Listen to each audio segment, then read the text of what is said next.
पेट में पानी आ जाता है, कुछ बताएं, 1 साल हो गया। ये ऑरेंज जूस होता है, ऑरेंज जूस के अंदर 1 चम्मच जो है आप इसमें कुलंजी का तेल डालकर उसको पिया करें सुबह नहार में।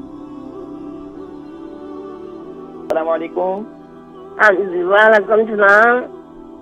जी माशाल्लाह। कौन? नाम, उम्र, वजन? नाम मेरा सलीमा, उम्र मेरी 80 साल। मेरे ना पेट में पानी आ जाता है। वजन कितना है आपका? वजन मेरी 12 स्टोन।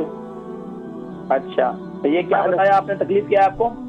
पेट में पानी आ जाता है। पेट में पानी आ जाता है? हाँ। अच्छा, कितना अरसे से? ये तकरीबन 1 साल हो गया। अच्छा, तो इसके लिए क्या इलाज किया अभी तक? कोई नहीं, डॉक्टर कोई गोली दे दे जिससे मुझे बहुत साफ आता है, बहुत साफ आता है। अच्छा, पेट जो है ज्यादा आगे से लटका हुआ भी है? हाँ, लटका हुआ है।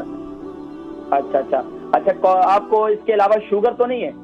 शुगर भी है, सब कुछ है। अच्छा, ये बताएं कि आपको क्या नाम है खाने के बाद जो खट्टी डकारें आती हैं? हाँ जी। खाने के बाद खट्टी डकारें आती हैं, एसिडिटी होती है, पेट में गैस बनती है?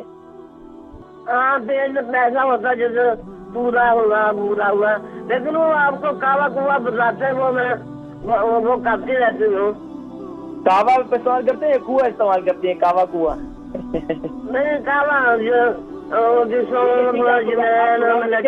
प्रोग्राम देखे मैं जिक्र करता हूँ, ठीक है? हमारी अम्मा जी सलीमा, इनकी उम्र 80 साल है, 12 स्टोन का वजन है, पेट में पानी आ जाता है, कुछ बताएं, 1 साल हो गया। देखिए, आपके लिए सबसे बेहतरीन है कि आप क्या करें कि सुबह के वक्त में ये ऑरेंज जूस होता है, ऑरेंज जूस के अंदर 1 चम्मच जो है आप इसमें कुलंजी का तेल डालकर उसको पिया करें सुबह नहार में। और इसी तरीके से आप जो है दूसरा काम ये किया करें कि यानी कि अपने नाक पर जो है ना कुलंजी का तेल लगाया करें, अपने नाक पर कुलंजी का तेल लगाया करें। इंशाल्लाह ये 7 दिन ये नुस्खा इस्तेमाल करें, फिर मुझे बताइएगा इंशाल्लाह।